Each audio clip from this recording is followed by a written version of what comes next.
Week could, of course, be one of the most important for Britain's relationship with the European Union. On Thursday, David Cameron hopes to reach an agreement with European leaders on a series of reforms to Britain's relationship with Brussels. But a poll this morning suggests that 6 out of 10 people don't think he'll get a good deal. Well, I'm joined now by Scotland's former First Minister, Alex Salmond. He's now the SNP's Foreign Affairs spokesman in Westminster. He's in Aberdeenshire. And a very good morning to you, Mr Salmond. Well, you, of course, want to stay in the European Union. Will you be rooting then for Mr Cameron? I don't think I've ever rooted for Mr Cameron. I regard these negotiations so-called as, well, to quote an English poet, much ado about nothing. I mean, what's he doing? He's saying everybody's not to be nasty to each other, whether Eurozone or non-Eurozone. We've all got to be competitive, and Polish workers are not allowed to send their child benefit back to Warsaw. Now, they're interesting enough issues, but they're not the stuff of what the future of Europe will be built. So, I think it's a sham negotiation. I'm in favour of Europe because of what Europe could do. Big issues, not the minute agenda that David Cameron's pursuing this week.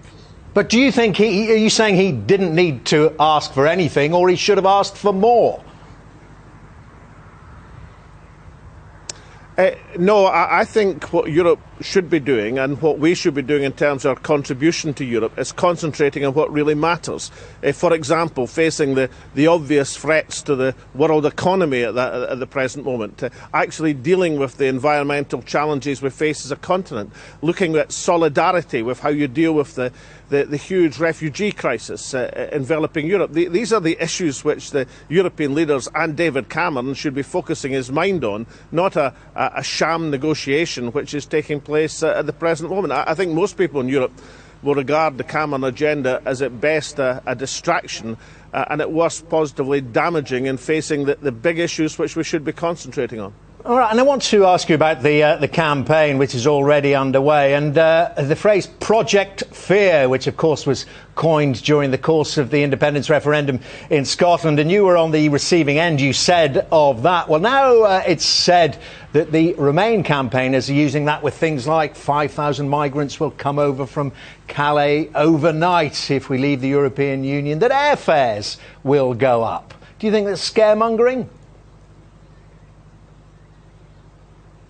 Yes, I do. The Project Fear was a self-described term of the Better Together campaign arguing against Scottish independence. It's almost as if Project Fear had divided itself into two, and some of them are now anti-Europeans and some of them are pro-Europeans, and they're flinging their scaremongering at each other, as in, for example, the debate about which side of the Channel there's going to be a vast camp for migrants on a week ago. Now, if we have that sort of debate over these next few weeks, then I think there's a very real chance that the anti-Europeans will win, because the only way that the anti-European forces can win is if we have two campaigns of scaremongering, then in that case the biggest fear-mongering tends to win.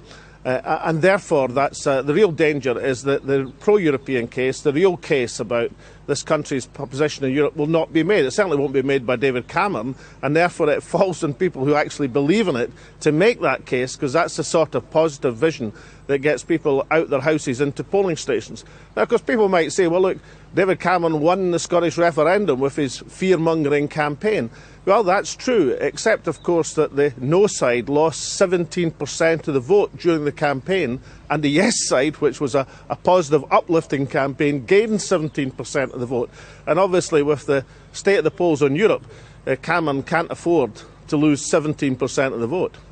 OK, well, we read into that. You're going to be campaigning positively and actively. In terms of your willingness to debate, Mr Salmond, would you take on someone like Nigel Farage head-to-head?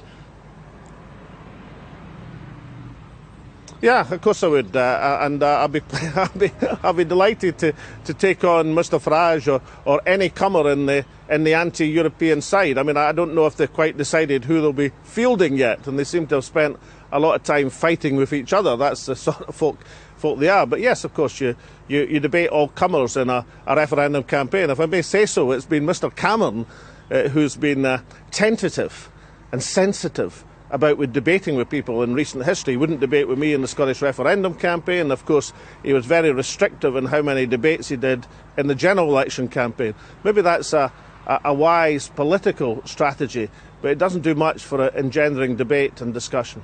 Tell you what, that Farage idea, well, if we can get Mr Farage's agreement, maybe we'll clear some airtime on this programme and have you both on. I'd look forward to that.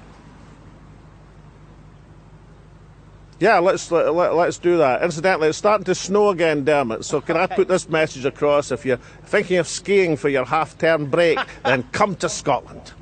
OK, no need to go to no need to go to one of our European partners. Let me ask you this as well, you know, another parallel with the independence referendum. After you lost it, you resigned. Do you think Mr Cameron should do the same thing if that happened to him? He won't have a choice. I actually saw your interview with Graham Brady of the 22 committee earlier on in your programme, and I noted Graham's comment. He didn't think that Mr Cameron would resign immediately. Yeah, that's true. It would take him a few weeks. He won't have a choice in the matter. If he loses the referendum, then he'll be shown the door, as indeed will the Chancellor, George Osborne. So it's untenable to try and maintain a position if you lose a referendum. And what is it they used to say in the Conservative Party a long time ago? You'd have to do the honourable thing.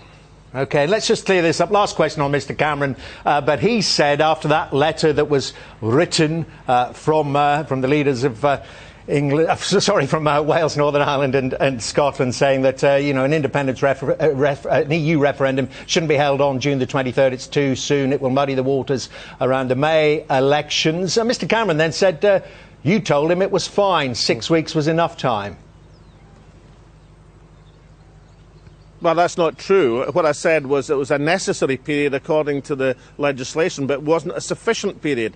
And I wrote him a letter to say that, so it was somewhat disingenuous of the claim he made in the House of Commons. But then disingenuous is one of the nicer things I've said about Mr Cameron. I mean, the point is this: it's a 10-week campaign on the European referendum, and that means the campaign would start during the campaign for the Scottish, Welsh, Northern Irish and indeed London elections. It's fundamentally disrespectful. And for those who say, oh, well, the case for Europe depends on a dash for the polls this summer, I mean, if the case for Europe is so flimsy and so lacking in substance, then no amount of dashing to the polls is going to save it. The way to win the case for Europe is to concentrate on the things that matter. Recovery across the continent, fending off the economic crisis, solidarity in terms of refugees, and tackling the environmental issues that beset us all. Not about what Europe is right now, but what Europe could be if we put our backs into it instead of the negative, marginal attitude of Mr Cameron and indeed the Eurosceptics in the House of Commons. And let me ask you about those Scottish elections. I mean, are you reading it? You're much closer. Your ear's much closer to the ground there. Are you reading it as the Tories doing better than Labour and may finish second to the SNP? Well, according to the polls, and you have to put a large question mark over any opinion poll these days, the SNP are more than 30 points clear at the present moment, with over 50% of the vote. Now, the Tories have been trumpeting that they're going to catch Labour for second place, but the Mori poll this week actually showed Tory support falling and the leadership ratings of Ruth Davidson falling.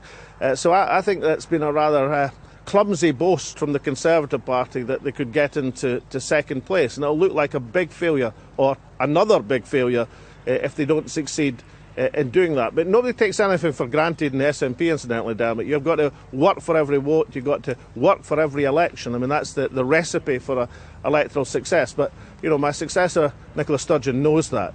Yeah, OK, I'm sure she does. Mr Salmond, great talking to you. Whatever the weather, that location looks fantastic. Thank you very much indeed, Alex Salmond. No, this is great. This is great weather, damn it. Well, I'm enjoying it more than you, that's for sure, because I'm nice and warm. Now